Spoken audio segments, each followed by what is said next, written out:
봉독 혈리 말씀 가지고 하나님을 기만하는 신앙이라는 제목으로 여러분과 좀 말씀을 나누겠습니다. 우리가 신앙생활하면서 종종 간과하게 되는 것이 하나님과 우리의 질적인 차이입니다.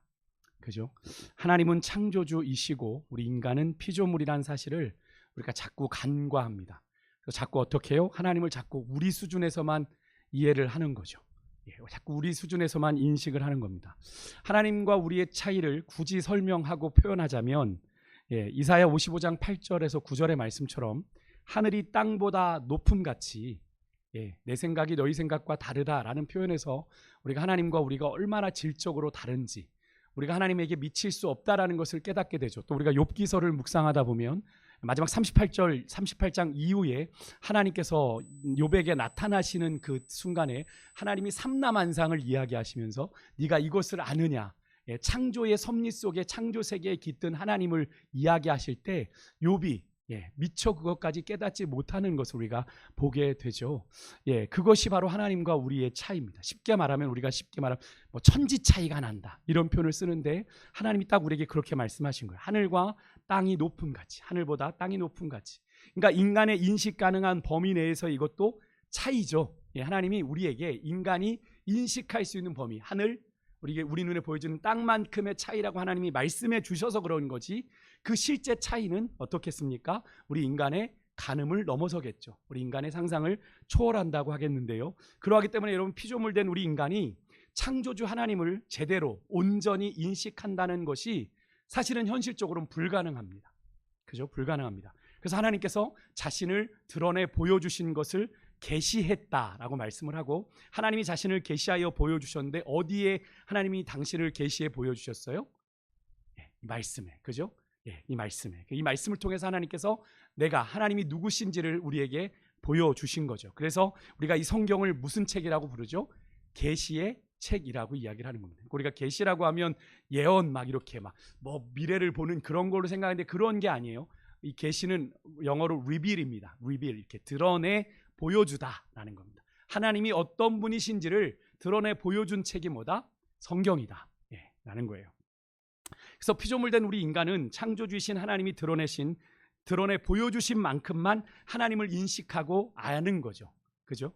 그러하기 때문에 우리가 창조주 하나님의 뜻을 다 아는 것인 양 함부로 판단하고 행동해서는 안 되는 건데요. 그럼에도 불구하고 우리 미련한 인간은 우리 안에 뭐가 있죠? 늘 하나님처럼 되고픈 교만이 있어요. 그죠?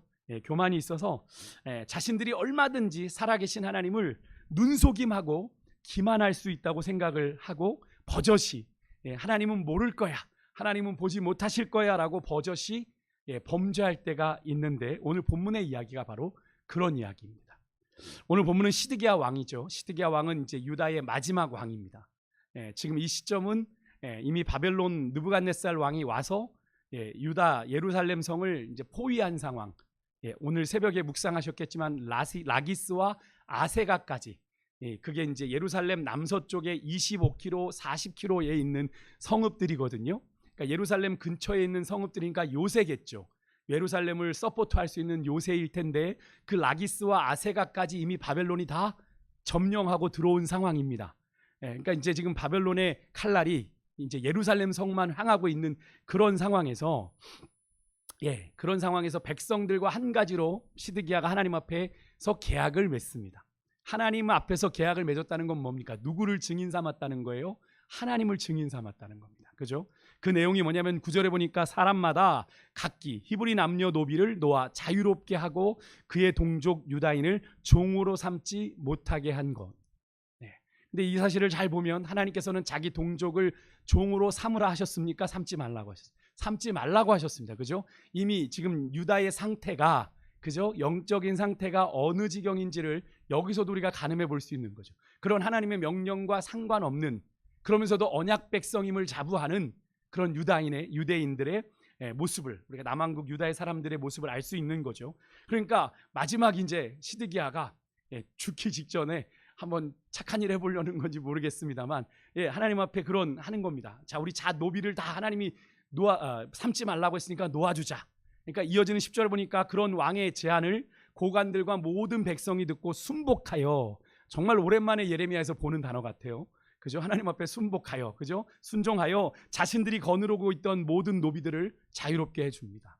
예, 하나님의 말씀을 매 순종했다는 거죠. 시드기야와 함께 마음을 같이 모아서. 그런데 오늘 우리가 읽었던 마지막 11절에 보니까 후에 얼마나 지났는지는 모르겠습니다만 그들의 뜻이 변하여 자유를 주었던 노비를 다시 끌어다가 자신들에게 복종시켜 그들의 노비로 삼은 일이 다시 일어나게 되는 거예요.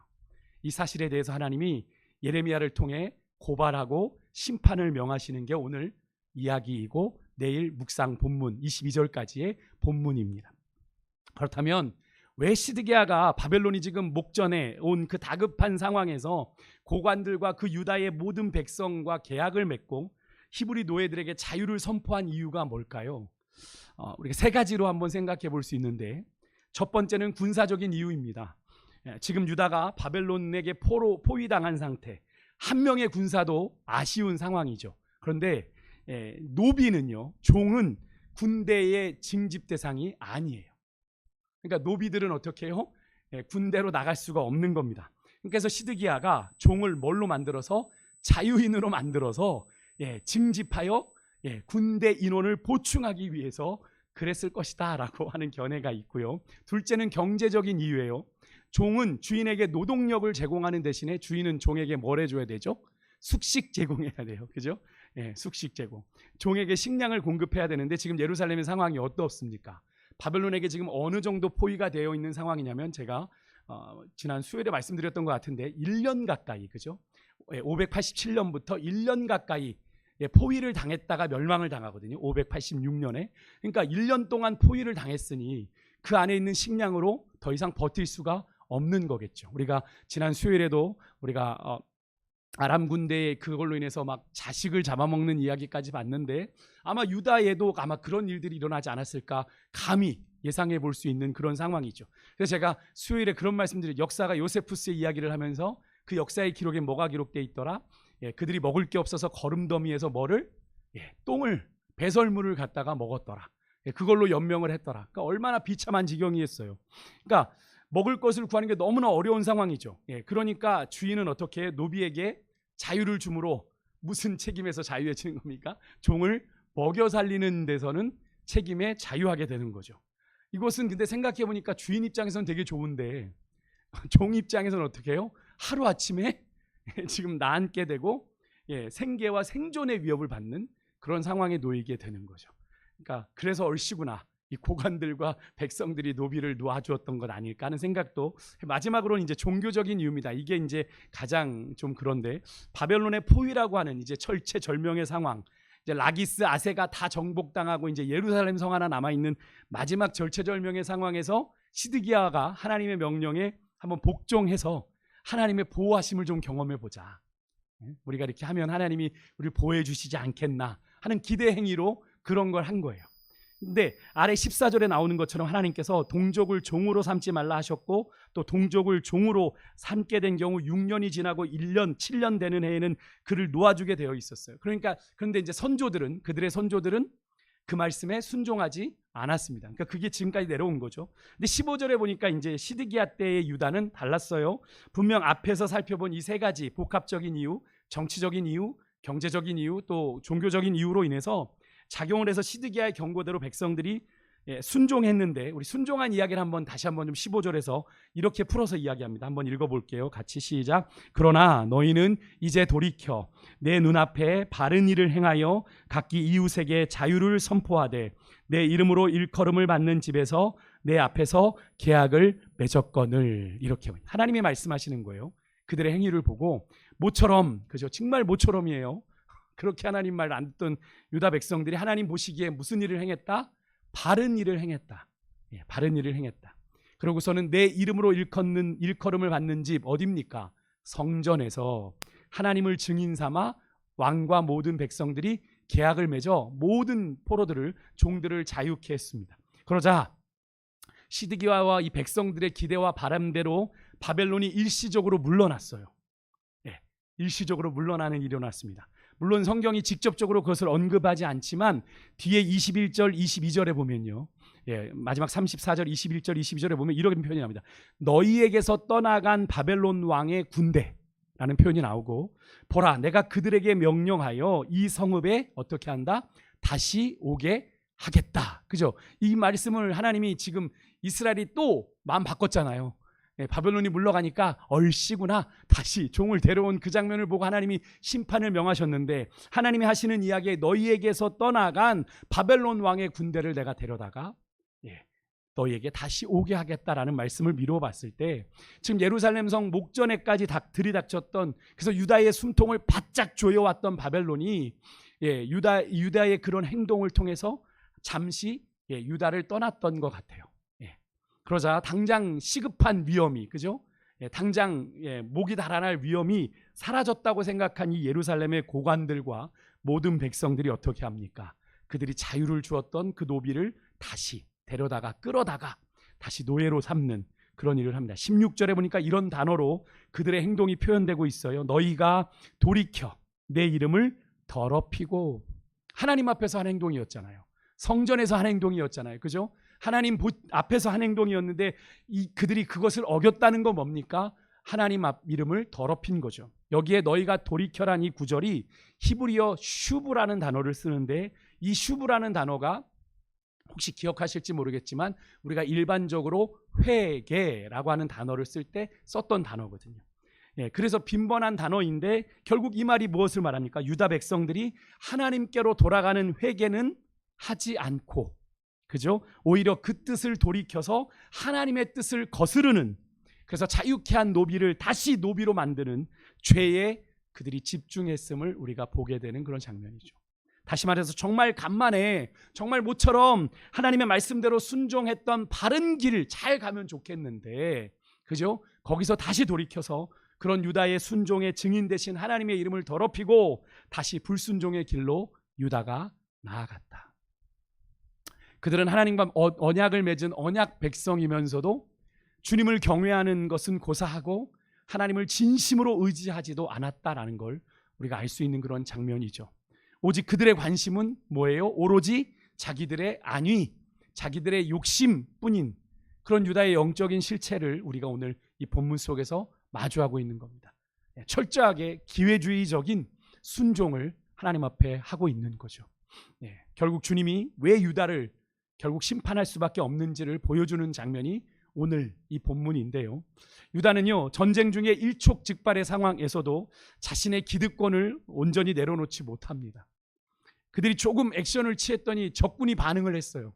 그죠? 하나님 앞에 순종하는 척 했더니 바벨론이 물러갔네.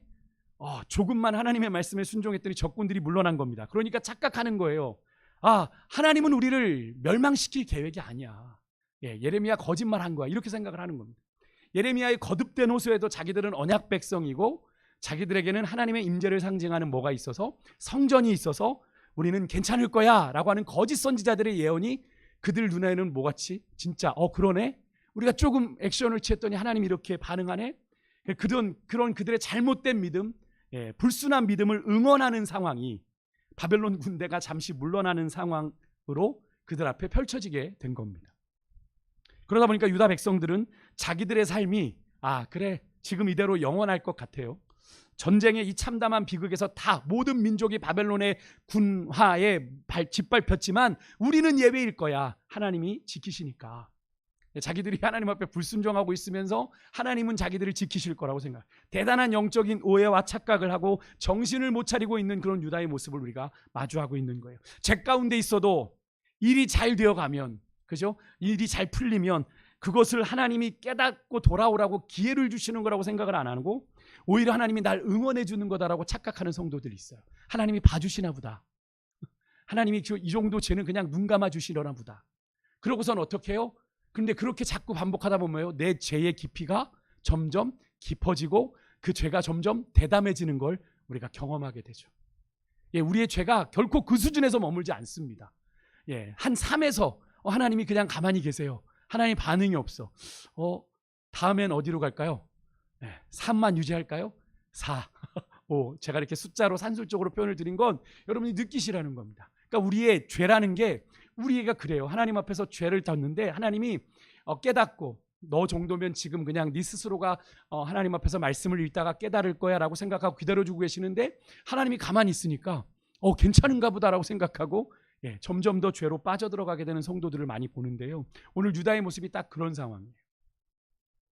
지금 유다의 모습은 무엇이 정말 자신들에게 유익한 것인지를 제대로 분별하지 못하는 영적인 무지로 인해서 그들이 정말 보아야 될 것 보지 못하고 들어야 될 걸 듣지 못하는 상황입니다. 오늘 그들의 행태를 보십시오. 하나님의 말씀을 따라 순종하는 것, 자기 동족에게 종이었던 그 노비에게 자유를 주는 걸 그들에겐 엄청난 손해, 엄청난 낭비라고 여겼습니다. 그러다 보니까 당장 어떻게 해요? 숨 돌리고 다시 살만해지니까 언제 그랬냐는 듯 하나님의 말씀 헌신짝 버리듯 버려버리고 돌이키지 말아야 할 방향으로 그들의 삶을 다시 돌이켜버린 이 유다의 모습, 죄에 너무 익숙한 모습. 죄가 너무 익숙하니까 조금만 틈나니까 어디로 돌아가요? 죄 짓는 자리로 돌아가는 거예요. 하지만 실상은 여러분, 하나님께 순종하는 것이 이익이죠. 하나님, 여러분, 그렇게 당장 손해를 보는 듯하고 낭비인 듯해도 여러분, 하나님의 뜻에 순종하는 게 진짜 살 길이고 진정 살 길이고 하나님이 예비하신 또 다른 복을 경험하며 사는 길인데, 당장 눈앞에 현실에서 마주하는 손해와 손실, 불편함으로 인해 유다는 정말 소중한 하나님의 은혜를 놓치고 말아요. 하나님의 구원을 놓치고 맙니다. 그렇게 모든 것을 아시는 하나님을 기만하는 이 유다의 모습을 보면서 저는 그런 생각이 들었어요. 우리가 일반적으로 여러분 혹시 타조 증후군이라는 이야기 들어보셨습니까? 타조 증후군. 네, 우리가 흔히 타조에 대해서 그렇게 이야기하죠.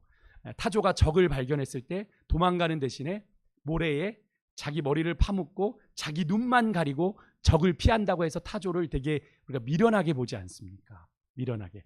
근데 미련하진 않은 것 같아요. 제가 남이섬 가서 타조 봤거든요. 잘못 다가가면 사진 찍으려고 달려가면 낼름해서 핸드폰 물어갑니다. 그렇게 결코 미련하지 않아요. 근데 여기서 따온 것이 바로 타조 증후군인데, 자기에게 불리한 것을 알면서도 현실 부정을 시전하며 긍정적으로 돌아갈 것이라고 달관하다가 결국 잘못된 선택을 하는 행위를 타조 증후군이라고 부르는데, 그런데 이 타조 증후군은 실상은 타조에 대한 오해라고 합니다. 타조가 그렇게 어리석지 않대요. 타조가 시력이 여러분 20이랍니다. 20. 여러분, 우리 보통 사람의 눈이 몇이죠? 2.0, 1.5잖아요. 몽골 사람들이 8.0 이런다고 9.0 이 정도 된다고 하는데, 타조의 시력이 얼마요? 20. 거의 경이로운 수준이죠. 타조가 시력이 20이어서 몇 킬로의 적도 다 볼 수 있다고 합니다. 그 눈이. 근데 그렇게 그래서 땅에 머리를 박고 죽기를 기다리는 미련한 새가 아니래요, 타조는. 그런데 어떤 일인지 어쨌든 타조 증후군이라는 이 타조에 대한 오해를 기반한 이야기가 만들어지게 된 건데, 어찌되었던 우리가 일반적으로 타조를 빗대어 말하는 이 타조 증후군의 모습이 오늘 우리가 만나는 이 유다의 모습 속에서 발견된다라는 거예요.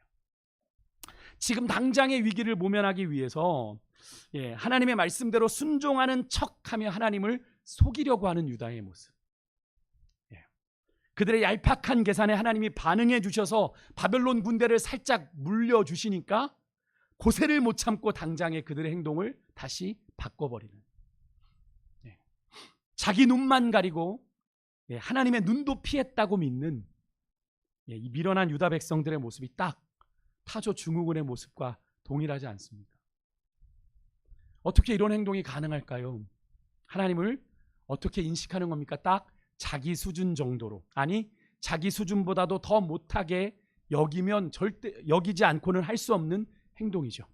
하나님의 언약 백성인 유다가 하나님을 모르지는 않을 것이고, 그러지 않고서야 어떻게 저렇게 눈 가리고 아웅하는 짓을 하나님 앞에서 서스름 없이 할 수 있겠어요?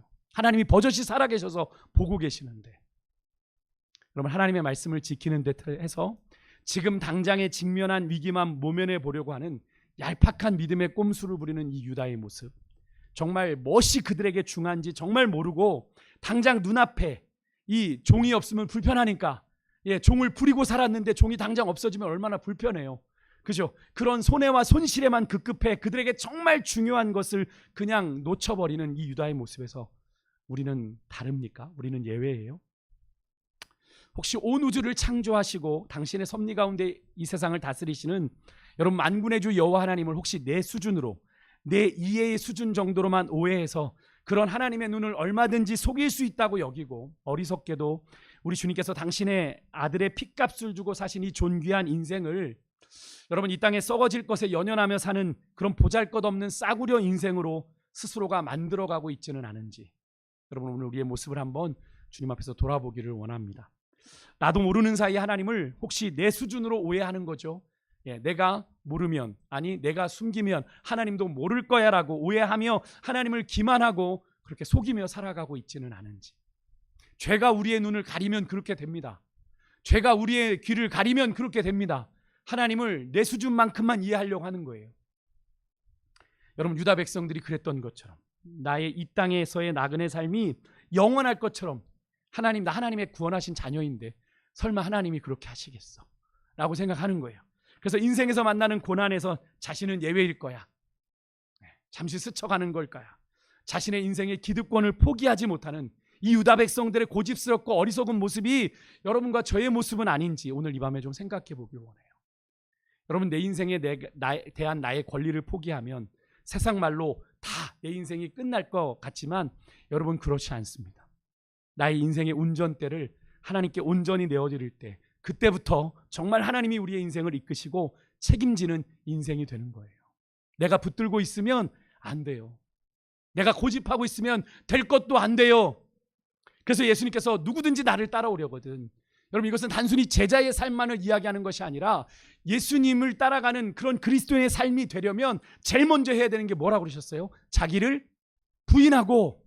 자기를 부인한다는 건 뭡니까? 나는 없고 주가 살고. 찬양의 가사를 빗댄다면 그겁니다. 나는 없고 내 안에 주가 살고. 어차피 여러분의 인생의 길을 여러분이 붙잡고 있어도 여러분의 뜻대로 되지 않잖아요. 그렇지 않습니까? 내 뜻대로 되지 않는 인생인데 그 인생을 창조하시고 우리에게 맡기신 그 인생의 참 주인 되신 우리 주님께 맡겨드리지 않으시겠습니까? 당장의 이해득실로 인해서 하나님 앞에 어설프게 눈속임하려고 하지 마시고 여러분 우리 주님은 다 아세요.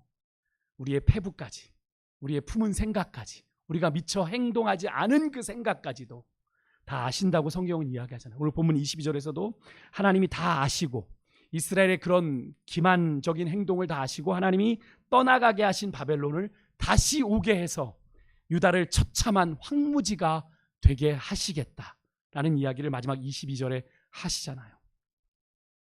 여러분 내가 아무리 움켜쥐려고 해도 하나님이 불어버리시면 내가 붙잡고 있을 것 같으세요? 내가 누리고 있을 것 같으세요? 절대로 그렇지 않아요. 하나님이 거두어 가시면 다 아무것도 아니에요. 하나님께서 분명히 어리석은 부자에게 이야기했지 않습니까? 내 창고를 늘려야지 내가 오늘 네 생명을 거두어 가면 네가 그렇게 쌓은 것이 네 것이 되겠느냐. 여러분 아무것도 남지 않는 거예요. 여러분 어설프게 나의 얄팍한 생각으로 하나님을 속이고 기만하려는 생각 우리가 버리고 오늘 이 밤에 주님께 좀 항복하며 나아갔으면 좋겠어요. 하나님 내 고집대로 살았던 것, 내 기준대로 내 생각대로 내 방법대로 살았던 것 하나님 내려놓습니다. 그리고 내 인생 주님 앞에 올려드립니다. 여러분 주님은요 오늘 이 밤에 우리가 진심으로 주님께 돌아오기를 기다리고 계세요. 잠깐 돌아오는 척하면서 유다 백성들이 그랬던 것처럼 하나님 내가 살짝 갈게. 하나님이 좀 반응하면 다시 하나님을 속이고 죄로 향해 달려가는 그런 행위 하지 마시고 우리 모두가 오늘 이 밤에 중심의 진실함으로 주님께 돌아오기를 기다리고 계시는 그 주님의 품으로 나아가길 소망합니다. 우리의 어리석음, 우리의 미련함 회개하고 여러분 주님께 우리의 삶을 겸손하게 정직하게 의뢰하는 오늘 이 밤이 되실 수 있기를 주의 이름으로 축복합니다. 우리 같이 찬양했으면 좋겠어요. 우리 아까 불렀던 찬양인데요. 여호와께 돌아가자라는 찬양 우리 같이 한번 좀 부르면서 우리의 마음을 주님 앞에 좀 드리는 시간을 갖겠습니다. 우리가 주님께 돌아가야 돼요.